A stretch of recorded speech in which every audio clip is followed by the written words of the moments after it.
Hey, sales warriors, Jason Forrest here. When I first started sales training back in 2006, I was in my 20s. I didn't have a brand for myself. No one knew who JFO was. So I would kick off each training with a question. And I would say, hey, when you think of sales training or sales trainers, what comes to mind? And be honest. They tell you a lot of great stuff, but it doesn't really deliver any results. Are they boring or unhelpful? Do they talk down to you or make you feel bad about yourself? Is it a waste of time or is it worth your time? See, my motive for doing this was I wanted the audience to admit how bad their sales trainings had been in the past. And then right then and there, I would say, look, I apologize on behalf of all those other sales posers out there, those sales theorists out there. I'm sorry you had to endure that, but I want you to know that I am very different.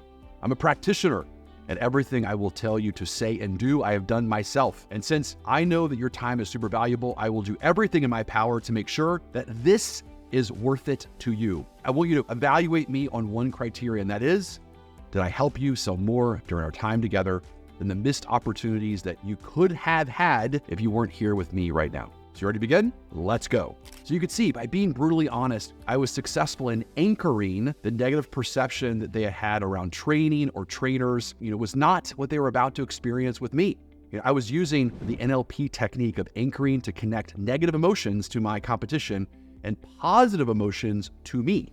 I wanted them to anchor wasting their time with my competition and making more sales and money with me. That's what it's all about, right? You guys all are doing this because we make more money and, of course, improve people's lives with both, right? So in this video, you are going to work on anchoring and installing emotional words to yourself as a salesperson, to your floor plans, to your communities, and of course to your company and anything else. We want to kind of anchor positive things, and at the same time, we're going to anchor negative things to, again, your competition or other things that would be against moving forward with you.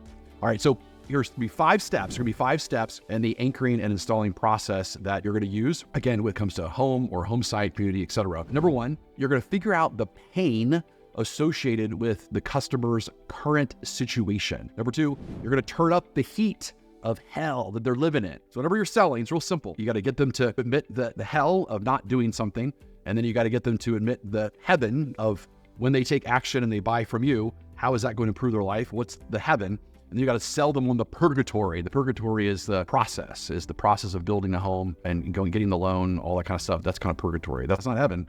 Heaven is what they get after that. But in this case, you got to turn up the heat of hell that they're living in currently. And then number 3 is you want to create a replacement picture of what your anchored solution is. This is where you're going to be actually getting them to visualize heaven. And number 4 is you're going to ask installing questions, leading questions for the buyer to agree with, to get them to, again, anchor themselves and connect with that. And then number 5 is you're going to use the magic wand technique. This is a really cool technique to start closing the buyer on the decision that's in front of them. So we give you lots of examples. So lots of scripts, lots of examples that you can use to kind of use yourself or to create other scripts for yourself.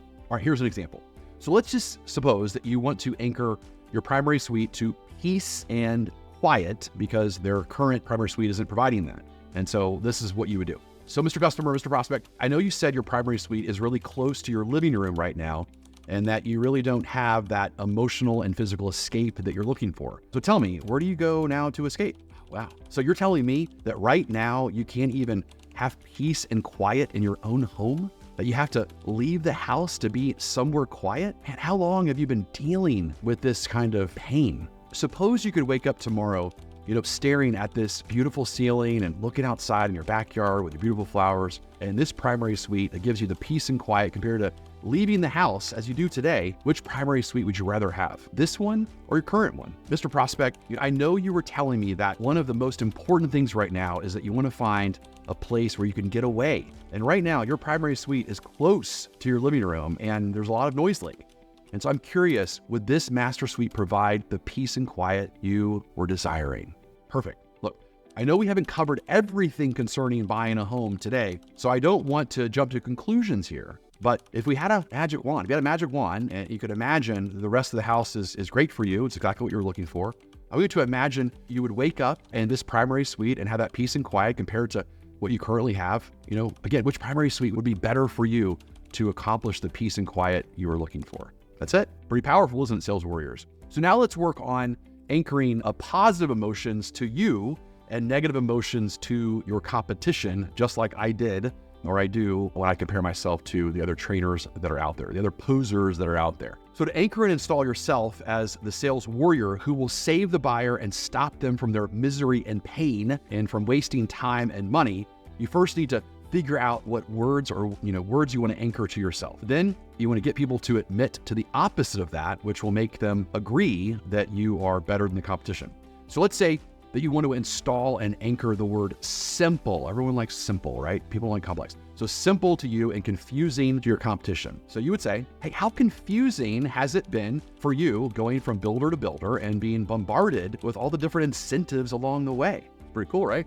So then throughout the process, you would anchor the word simple to you by saying things like, hey, I want to simplify the process for you by, or let's make the decision simple for you by next focusing on blank before we overcomplicate it by focusing on blank. Or has this experience been simpler than you've experienced, in the past so far? Pretty cool, right? Or let's say you want to anchor time. You could say, hey, you mentioned that you wish you would have bought 3 years ago. How much more time are you willing to waste? Then throughout, you could say, hey, would it save you time if we talked about blank before we talked about blank? Or let's save time having you contact a lender and let me get you on the phone right now with my preferred lender, Julie, to answer your unresolved questions. All right, remember, your whole goal is to separate the negative experience they have with the competition to a complete opposite positive experience, of course, with you. So that's it, Sales Warriors. Here is your assignment. Figure out your anchor word or words that you want to attach to you and your homes, your home site, your communities, any other amenities that you want to anchor to. Number 2, find the opposite scenarios. You want to create questions. Number 3, to lead the buyer to agree to that opposite scenario. So you're attaching those negative emotions, negative anchors to the opposite, whatever the opposite situation is.